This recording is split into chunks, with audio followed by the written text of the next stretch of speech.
I was a fan of the Sherlock Holmes stories when I was a kid. Most love a good mystery. I also loved many of the cartoons that Fox Kids offered up, so a new animated show about the greatest detective seemed like a no-brainer. There was a simple twist though, either to make the concept more interesting to children or simply expand the lore and make new stories. Holmes would be displaced into the 22nd century for his next great adventure.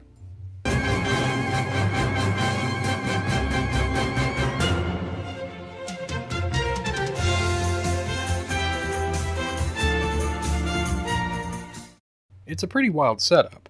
The show starts off showing the day the world's greatest detective died. Or at least so most thought. In truth, he saved himself and left the body of his greatest enemy frozen on ice. Holmes' body was then stored underneath New Scotland Yard after living out the rest of his years.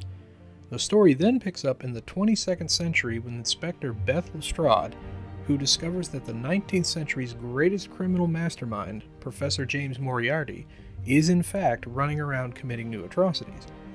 Or a clone of him at least. So the obvious answer, in Lestrade's eyes, is to take Holmes' body and use a cellular rejuvenation process and bring him back to life, as well as restore the detective's lost youth, also he can thwart his arch-nemesis Moriarty. This always seemed a little twisted to me, taking someone who lived a full life and died naturally, bringing them back without asking, living in his old Baker Street address since it was a museum. On top of this, Lestrade's compudroid reads all of Watson's journals and uses a mask to look like his former best friend, taking his voice and mannerisms as well, helping Holmes adjust to everyone and everything else he knows being gone. Some pretty dark themes here.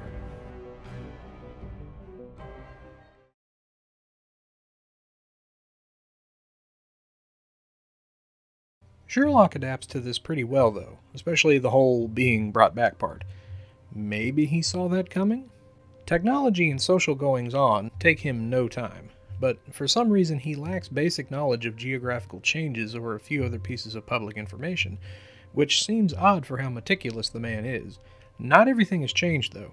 He uses some old techniques to solve a few mysteries and is still sexist, saying things like women in charge and I suppose I must ask the female. That may fit in with the original version of the character, but I will not tolerate how he starts off as a robo-hater against Watson. Now I want to do an adult version of this show where Sherlock freaks out about being resurrected and how much has changed. It would work. Watson may be my favorite character in the series, but Lestrade is handled well also. The definition of loose cannon, I can't help but laugh at her back and forth banter with the chief, turning his frustration into humor at his expense. All to catch one harmless rogue geneticist? Are you crazy? Sorry, Chief Grayson. Inspector Lestrade, we are here to protect New London, not destroy it. You're absolutely right, sir. But catching Fenwick was important. We have to find out why his crypnotic programming didn't take. Take it up with the Science Division. This Yardie will not rest until she has her man, being quite intelligent herself and a physical and firearms badass. Lestrade plays it loose with her own safety at times, but never that of others. She is a cool character who quickly earns Holmes' respect.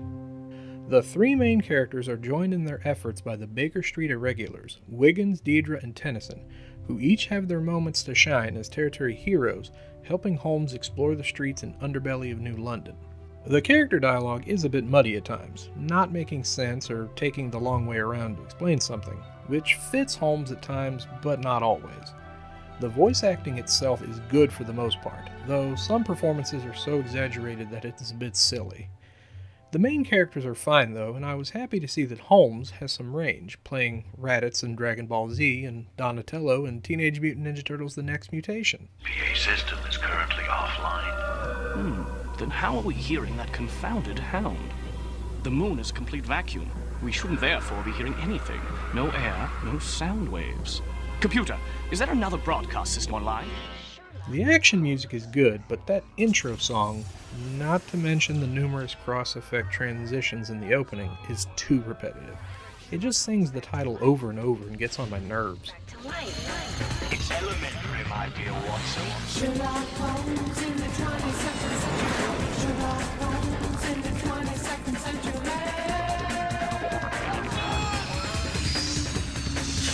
Sherlock Holmes has resolved the case.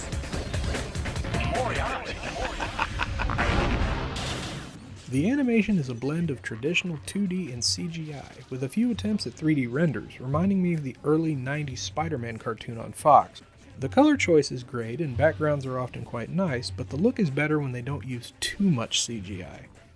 There are 26 episodes total, each loosely based off of or taking inspiration from one of Arthur Conan Doyle's tales. Some great and noticeable titles show up, but set in the future and with varying degrees of a twist on the story. Many episodes are close to their original concept, but others take liberties, like how The Hound of the Baskervilles deals with robotic werewolves on the moon. Holmes runs across vampires and werewolves, managing to show them for what they truly are, but nanobites, technology that can create solid matter, and swords that can be harnessed as powerful weapons all make appearances as well. The writers show his detective work well, but some of these explanations have to be going over kids' heads. Though I still feel clever when I solve the mystery in the children's show before Holmes does.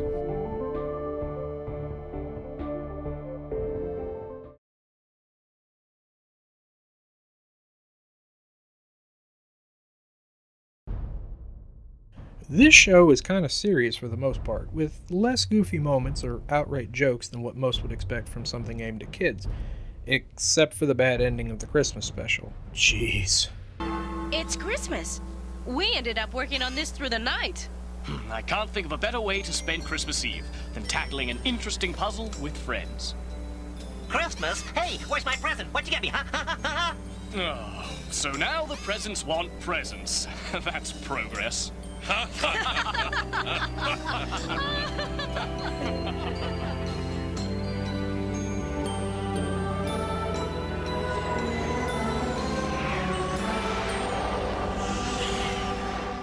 I was actually worried when Watson jumped on a grenade to save the others that might actually kill him off.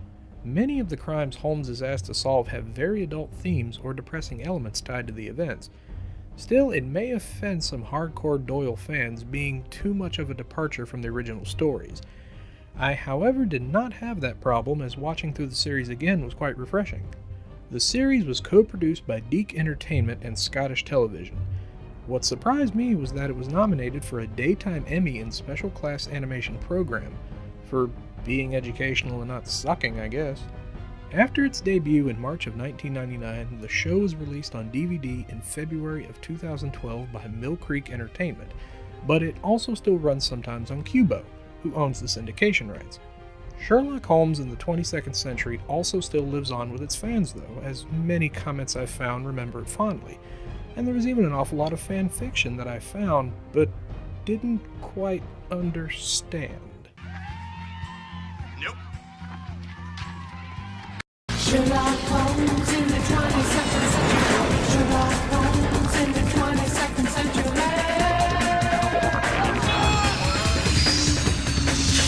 Sherlock Holmes resolved the case. Moriarty.